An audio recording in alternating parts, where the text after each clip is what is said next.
الرحمن السلام علیکم ناظرین کرام، اس وقت میڈیا اور سوشل میڈیا پر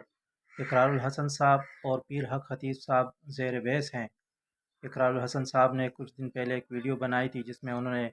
پیر حق خطیب کا گیٹ اپ اور حلیہ اپنایا تھا، اور اس کے ساتھ ساتھ انہوں نے کہا تھا کہ وہ آئندہ ویڈیو میں پیر حق خطیب کی جو جعلی کرامات ہے اس کو ایک ایک کر کے بے نقاب کریں گے۔ اور پھر انہوں نے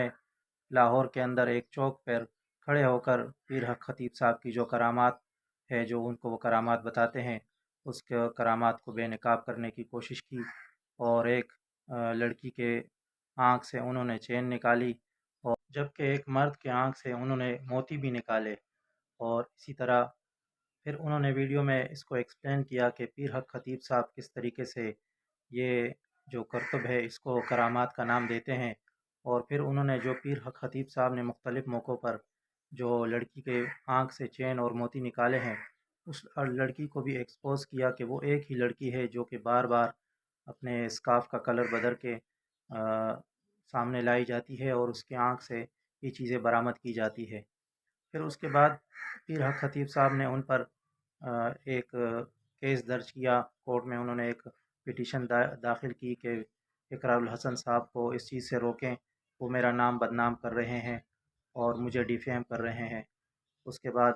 اقرار الحسن صاحب نے اس پر بھی ویڈیو بنائی، اور اس پہ پیر خطیب صاحب سے کہا کہ آپ کو کورٹ میں جانے سے اچھا ہے کہ آپ عوام کے سامنے آتے اور اپنی صفائی پیش کرتے اور اپنے آپ کو واقعی اللہ کا ولی ثابت کرتے، لیکن آپ کورٹ کے پیچھے چھپ رہے ہیں۔ اس دوران اقرار الحسن صاحب اپنی ویڈیو میں بار بار یہ بتاتے رہے ہیں کہ ان کے چیلوں کی جانب سے مجھے دھمکیاں مل رہی ہیں اور مجھے قتل کرنے کی دھمکی دے رہے ہیں، اسی طرح میرے خاندان کو نقصان پہنچانے کی باتیں کی جا رہی ہے، دھمکایا جا رہا ہے۔ جبکہ پیر حق خطیب صاحب کی جانب سے ڈائریکٹ اس کورٹ کے نوٹس کے علاوہ کوئی اور بیان جاری نہیں کیا گیا تھا، جبکہ ان کے جو مریدین ہیں ان کی جانب سے اقرار الحسن صاحب کو مختلف طریقوں سے دھمکایا اور ڈرایا گیا تھا، اور ان کو برا بلا بھی کہا جا رہا تھا، تو نازیبا الفاظ بھی استعمال کیے جا رہے تھے۔ اس کے بعد اقرار الحسن صاحب نے پھر ویڈیو کے اندر یہ اعلان کیا کہ وہ 14 فروری کو پیر حق خطیب صاحب کے آستانے پر جائیں گے اور اپنے ساتھ مریضوں کو بھی لے کر جائیں گے، اور ان کے کیمروں کے سامنے، ان کے لوگوں کے سامنے اور پاکستانی میڈیا اور عوام کے سامنے وہ ان کو بے نقاب کریں گے۔ تو اقرار الحسن صاحب وہاں پر گئے، اور انہوں نے جو ٹائم فکس کیا تھا، تو پیر حق خطیب صاحب تقریباً اس ٹائم کے 5-6 گھنٹے بعد آئے، اور اس دوران اقرار الحسن صاحب اور ان کی ٹیم کو بہت تنگ کیا گیا مختلف طریقوں سے۔ 14 فروری والے دن پیر حق خطیب کے آستانے پر کوئی بھی پروگرام طے نہیں تھا، لیکن جیسے ہی اقرار الحسن صاحب نے وہاں جانے کا اعلان کیا اور میڈیا کو بتایا، لوگوں کو بتایا، تو پیر حق خطیب صاحب نے اچانک وہاں پر ختم نبوت کے نام سے ایک پروگرام کا اعلان کیا، اور پھر اس کے بعد جان بوجھ کر جو ٹائم فکس کیا گیا تھا اس سے لیٹ آئے، اور اس دوران وہاں پر جو ہے نا پروگرام چلتا رہا، تیز آواز میں وہاں پر نعتیں لگائی گئی، اور اقرار الحسن صاحب کو گھیرا گیا اور ان کو وہاں سے نکلنے نہیں دیا گیا، اور ان کو ٹارچر کیا گیا مختلف طریقوں سے، ان کے پاس آ کر نعرے بازی کی گئی اور ان کو جو ہے نا تنگ کیا گیا تاکہ وہ وہاں سے ڈس ہارٹ ہو کر چلے جائیں۔ بہرحال 6 گھنٹے بعد تقریباً پیر حق خطیب صاحب آئے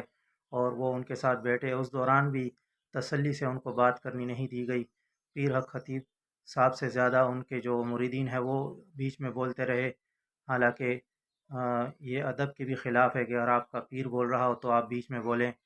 تو بہرحال یہ مناظر دنیا نے دیکھے کہ کس طریقے سے پیر خطیب صاحب وہ ایکسپوز ہوئے۔ اقرار الحسن صاحب نے ان سے کہا کہ آپ ختم نبوت کے نام پر لوگوں کو بیوقوف بنا رہے ہو، آپ ختم نبوت کے اوپر کوئی حدیث سنا دو، کوئی آیات سنا دو، مگر انہوں نے نہ کوئی حدیث سنا سکے نہ کوئی آیات سنا سکے، بلکہ وہ اقرار الحسن صاحب کو مختلف طریقوں سے بلیک میل کرتے رہے۔ انہوں نے کہا کہ آپ نے ہمارے آستانے کو اڈا کہا ہے اور آپ نے میرے والد صاحب کے بےعزتی کی ہے، اور اس طریقے سے مختلف طریقے سے بلیک میل کرتے رہے تاکہ اقرار الحسن صاحب ان کے سامنے جھک جائیں۔ اقرار الحسن صاحب نے ان کے سامنے ہار نہیں مانی، یہاں تک کہ ان کے کیمرے چھینے گئے، ان کے موبائل چھینے گئے، اور ان کو مختلف طریقوں سے ٹارچر کیا گیا، ان کے ساتھ جانے والے لوگوں کو ان پر تشدد کیا گیا، ان کو مارا گیا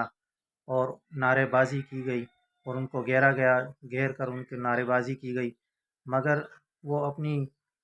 صفائی پیش نہیں کر سکے، اپنے آپ کو صاف نہ کر سکے۔ جو الزامات اقرار الحسن صاحب نے ان پر لگائے تھے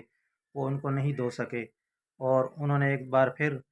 جو کہ اقرار الحسن صاحب نے اپنی ویڈیو میں ایک عورت کو، لڑکی کو دکھایا تھا کہ ٹرینڈ ہے، ویل ٹرینڈ ہے، جو اس چیز کے اندر، اس کرتب میں ویل ٹرینڈ ہے، اس کی آنکھ سے چین برآمد کی اور لوگوں کو دکھایا گیا کہ میں واقعی اصلی پیر ہوں۔ لیکن ناظرین کرام، میں پچھلی ویڈیو میں بھی یہ کہہ چکا ہوں کہ جو پیر کامل ہوتا ہے اس کی صرف یہی نشانی ہوتی ہے کہ وہ کامل اور سنت کا متبع ہوتا ہے، اور کرامات اور یہ چیزیں جو ہیں یہ کوئی پیری نہیں ہے۔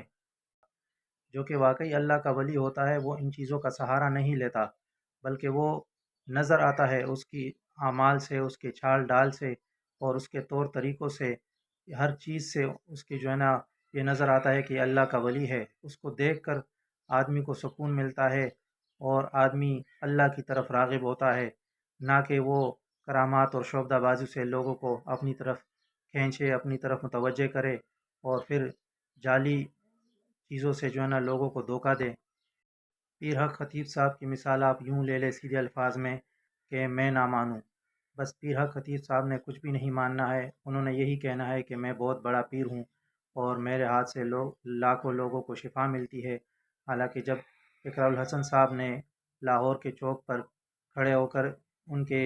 کرتب کو بے نقاب کیا تھا، ان کے شعبدہ بازی کو بے نقاب کیا تھا، تو اسی دوران انہوں نے وہاں پر موجود لوگوں سے بھی انٹرویو لیا تھا، جن میں سے بہت سارے لوگ ایسے تھے جو کہ پیر حق خطیب صاحب کے آستانے پر جا چکے تھے اور ان کو مختلف قسم کے مرض تھے، تو انہوں نے کہا کہ ہمیں ایک رتی برابر بھی کوئی افاقہ نہیں ہوا، ہمیں کوئی شفا نہیں ہوئی،